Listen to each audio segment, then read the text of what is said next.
Saging saba? Gawin nating turon yan. Tara, at i-level up natin.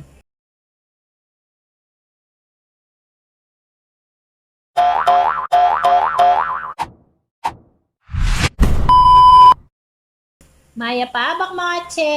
For today's vlog, samahan niyo akong gumawa ng merienda. Nakabili nga pala ako ng lumpia wrapper at saging saba. At gagawin kong turon para sa merienda. Siyempre, paghiwa-hiwalayin muna natin ang mga pabalat. Buti na lang at bago ang nabili kong wrapper kaya madali at mabilis siyang paghiwalayin. Mas maganda kung bago ang mabibiling wrapper para maganda at hindi mahirap balutin. Prepare naman natin ang saging saba.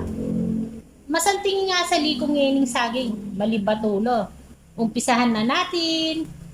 Hatiin natin sa gitna ang wrapper para maging adwa. Ing metong, gawan tayong adwa. Umpisahan na natin balutin ng saging. Lagay mo sa wrapper ang isang saba. Makantini mo Tapos i-roll yume. Tiklop mo adwang side. Basahin mo ng tubig para dumikit. Tapos roll yume ulit makanyan. Makanyan lamang. Isa pa, turuke ulit keko.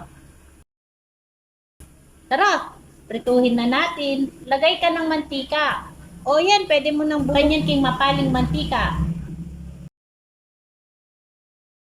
Taro, mag-plating tana. Wow! Nice! Nyaman nata. Taro, takman tayo.